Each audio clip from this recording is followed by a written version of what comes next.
Most people assume bad money decisions come from ignorance. From people who didn't study hard enough, didn't read the right books, didn't understand the rules. That assumption is wrong. Some of the worst financial decisions in modern history were made by doctors, engineers, lawyers, professors, and CEOs. People with high IQs, advanced degrees, impressive resumes. And they didn't lose money because they were stupid. They lost money because they were smart. Here's the uncomfortable truth. Intelligence does not protect you from bad money decisions. In many cases, it makes them more likely. And right now, that matters more than ever. Because we're living in a system where smart people are surrounded by complex products, persuasive narratives, and social pressure that all reward confidence over caution. The smarter you are, the easier it is to convince yourself you're in control. Let me show you how this actually works. Imagine a highly paid professional in their early 30s. Good job. Stable income, respected by peers. They don't feel reckless. They feel rational. They invest in things they understand. They buy a home at the top of their budget because interest rates are low. They carry debt because inflation will erase it over time. They trade occasionally because they've done the research. They assume they'll always earn more later. Nothing about this feels irresponsible. But underneath it, something subtle is happening. Their intelligence is being used not to question risk, but to justify it. Smart people are very good at building explanations after the decision has already been made. Not before, after. Psychologists call this motivated reasoning. In finance, it's everywhere. When a smart person wants to believe something is safe, they don't ignore the risks. They out-argue. They can explain why this time is different. Why the numbers don't apply to them. Why the warnings are outdated. Why the critics don't really get it. And because they sound convincing to themselves and to others, the danger stays invisible. This is where money gets tricky. Financial systems don't punish ignorance quickly. They punish overconfidence slowly. Let's talk about leverage. Leverage is borrowing money to amplify returns. On paper, it looks efficient. It increases upside without increasing effort. Smart people love leverage because it feels like optimization. Why pay cash when you can earn more elsewhere? Why wait when time in the market matters? Why play small when probabilities are in your favor? The math works until it doesn't. What leverage actually does is compress time.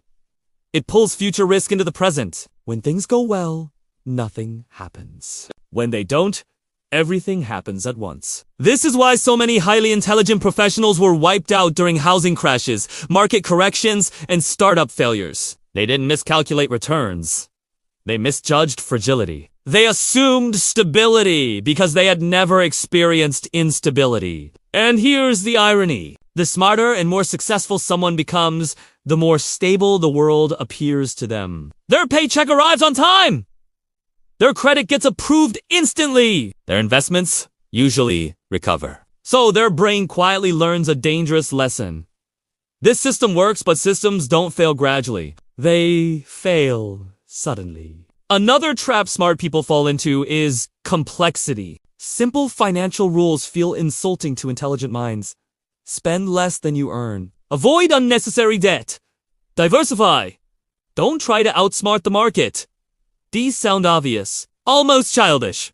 So, smart people look for more advanced strategies, more sophisticated products, more nuanced explanations. They move from simple index funds to complex portfolios, from basic insurance to exotic coverage, from slow wealth to optimized wealth. Complexity feels like progress, but complexity is not the same as control. In fact, complexity often hides risk rather than reducing it. The 2008 financial crisis wasn't caused by people who didn't understand finance. It was caused by people who understood it very well, but only within their narrow models. Each individual decision looked rational. Each spreadsheet checked out. Each incentive was aligned locally. Globally, the system was unstable. And most participants didn't see it because they were too focused on their own slice of logic. This happens at the personal level too. A smart investor doesn't just buy an asset. They build a narrative around it. They don't say, I hope this goes up. They say, this is backed by strong fundamentals. They don't say, I'm nervous. They say, volatility is temporary. They don't say, I don't want to miss out. They say, this is a long-term strategic position. Language matters. Because the more sophisticated the language, the harder it becomes to admit doubt. At some point, selling feels like betraying your own intelligence. So, smart people hold on longer than they should. Average people panic and sell. Smart people rationalize and stay. Sometimes that works. Sometimes it's catastrophic. Another uncomfortable reality. Smart people often overestimate how much control they have over outcomes. They confuse skill with luck. In stable environments, this confusion is rewarded. In unstable ones, it's punished. A decade of rising markets can convince almost anyone they're good at investing. A few good decisions feel like proof of competence. But markets don't care how smart you are. They care how exposed you are. When volatility arrives, explanations stop mattering. Only positioning matters. And this is where incentives quietly do their damage. The financial world rewards activity, not restraint. Confidence, not hesitation. Complex answers, not boring ones. Smart people thrive in this environment because they can articulate confidence better than others.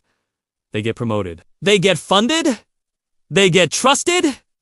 But trust doesn't reduce risk. It concentrates it. The more others rely on your judgment, the harder it becomes to step back. Admitting uncertainty feels like failure.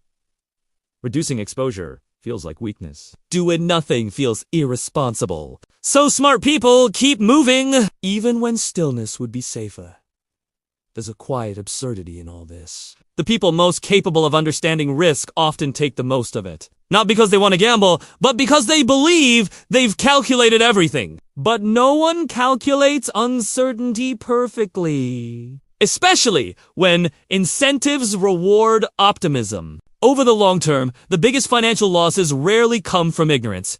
They come from blind spots. Blind spots created by success, by confidence, by intelligence. And the system doesn't correct these gently. It waits. Then it reminds you all at once. Which brings us to the bigger question. In a world where financial products are increasingly complex, narratives are increasingly persuasive, and social pressure rewards confidence over caution, is intelligence still an advantage? Or has it become another risk factor? Because the most dangerous money decisions aren't made by people who don't think. They're made by people who think they've already thought of everything. And the market has a way of punishing that belief eventually.